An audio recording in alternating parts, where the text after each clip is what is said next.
ధనుష్, అక్కినేని నాగార్జున ప్రధాన పాత్రల్లో నటించిన చిత్రం కుబేర బాక్సాఫీస్ వద్ద భారీ విజయాన్ని నమోదు చేసింది.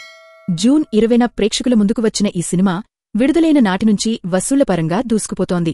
తాజాగా చిత్ర నిర్మాణ బృందం వెల్లడించిన వివరాల ప్రకారం కుబేర ప్రపంచవ్యాప్తంగా ఇప్పటివరకు 100 కోట్లకు పైగా గ్రాస్ కలెక్షన్లు సాధించిందని అంచనా వేస్తున్నారు.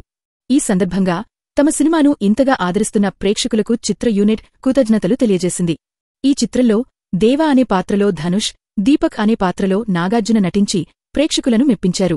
ముఖ్యంగా ఒక భిక్షగాడి పాత్రలో ధనుష్ కనబరిచిన అద్భుత నటనకు సర్వత్రా ప్రశంసలు వస్తున్నాయి. ప్రపంచంలోనే అత్యంత ధనవంతుడైన ఒక వ్యక్తికి, వీధుల్లో బ్రతికే ఒక నిరుపేద వ్యక్తికి మధ్య జరిగే సంఘర్షణే ఈ సినిమా ప్రధాన కథాంశం.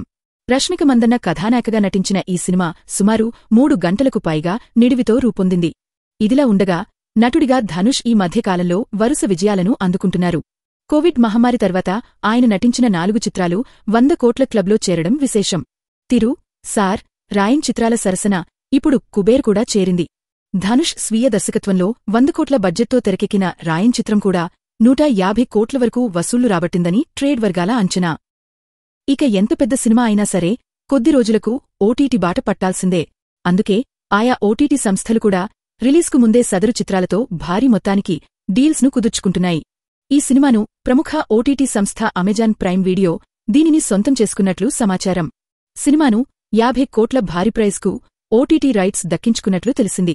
రైట్స్ కొనుగోలు సందర్భంలోనే స్ట్రీమింగ్ గురించి మేకర్స్తో సంస్థ ఓ అగ్రిమెంట్ చేసుకుంటుంది.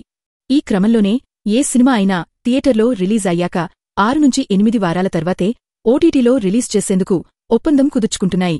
ఈ సినిమా మేకర్స్తో కూడా దాదాపు అదే అగ్రిమెంట్ ఉంటుంది. ఈ లెక్కన కుబేర ఆగస్టు 2 లేదా 3వ వారం నుంచి ఓటీటీలోకి అందుబాటులోకి రావచ్చు. ఒకవేళ ఈ సినిమాకు రెస్పాన్స్ పెరిగి థియేటర్లో లాంగ్ రన్లో కొనసాగితే ఓటీటీ రిలీజ్ ఆలస్యం అయ్యే అవకాశాలు ఉంటాయి.